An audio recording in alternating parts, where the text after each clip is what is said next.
Should you invest in property through a limited company or stick with your personal name? This is one of the most important decisions any UK property investor needs to make early on. And getting it wrong can cost you serious money in taxes, legal fees, or limited growth down the line.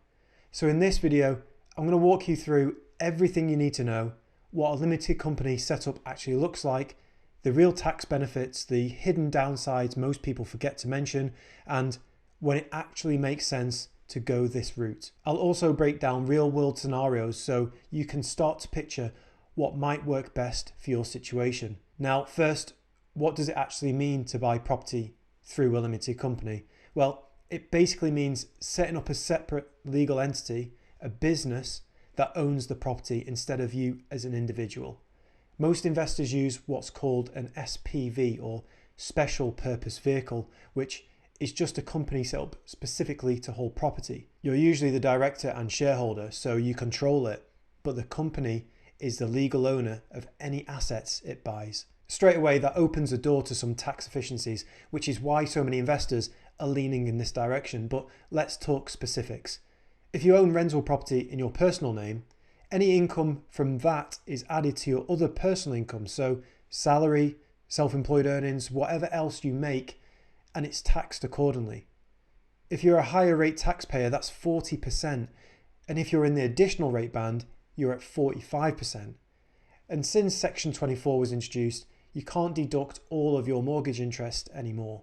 That means even if you're not actually making much profit, you could still end up with a painful tax bill. This is something that really caught a lot of landlords off guard when it came in.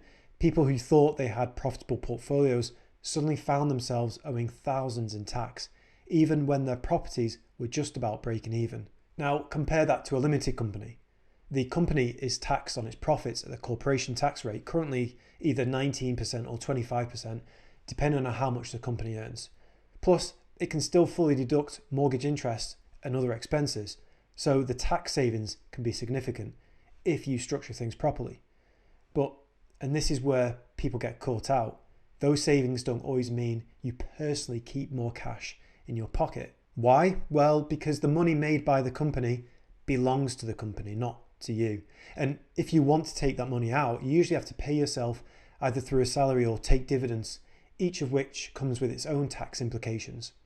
For example, dividends are taxed at 8.75% for basic rate, 33.75% for higher rate, and 39.35% for additional rate. So while the company pays less tax up front, you could still be paying more down the line, depending on how and when you access those funds. That's why many investors leave money in the company and use it to fund the next deal. It can be a great way to grow your portfolio faster because you're not draining profits every year, you're reinvesting them with minimal tax friction. But again, that only works if you don't need the cash for personal spending. It's also why limited companies are especially useful for people who are using property as a business rather than just owning one or two rentals on the side.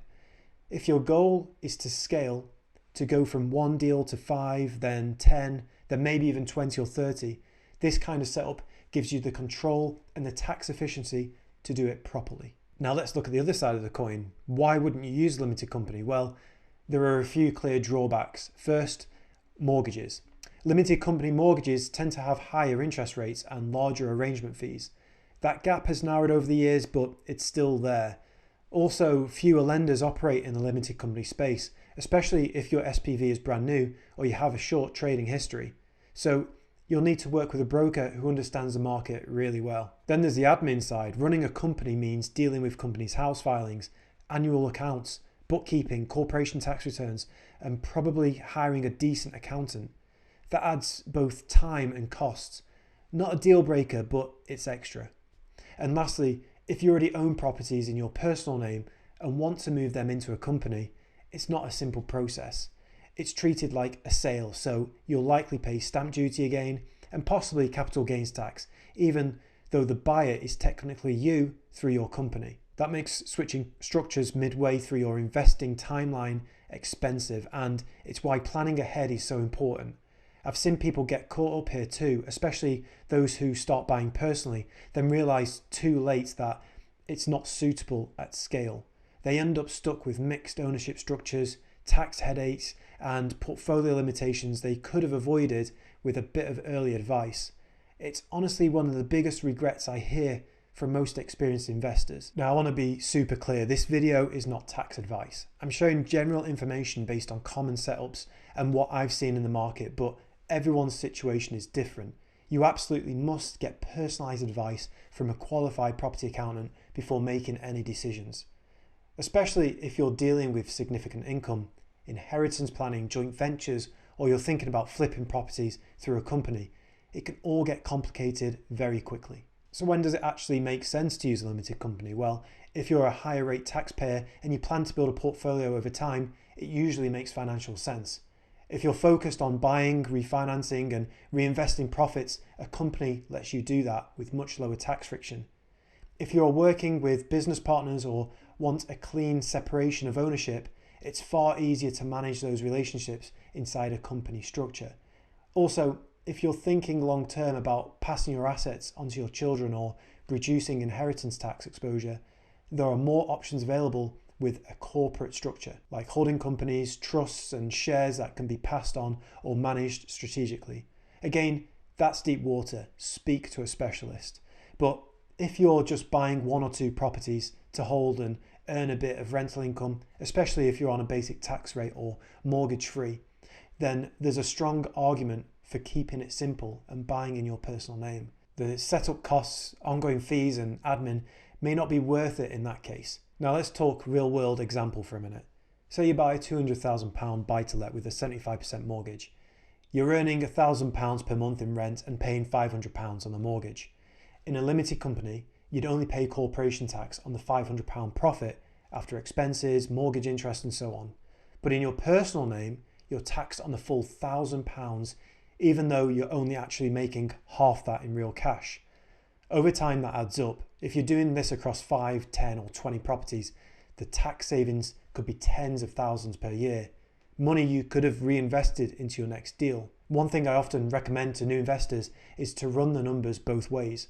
Literally model the cash flow, tax and retain profits for the next 5 years with and without a company. Look at what it would cost to run the company, what your likely mortgage options would be, and how much you'd need to extract versus reinvest.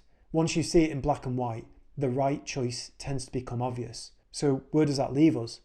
A limited company isn't a hack or a tax dodge. It's a structure, a tool. Used the right way, it can support long-term growth and help you keep more of what you earn. So should you invest through a limited company? Well, if you're thinking long-term, building scale or partnering with others, it's probably worth serious consideration. The important thing is plan ahead, get proper advice, and make sure the structure you pick supports where you're going, not just where you are now. Let me know in the comments how you're set up. Do you use a limited company or are you buying in a personal name, and what made you choose that route? As always guys, thank you very much for watching. I appreciate you being a subscriber and I'll see you again on the next one.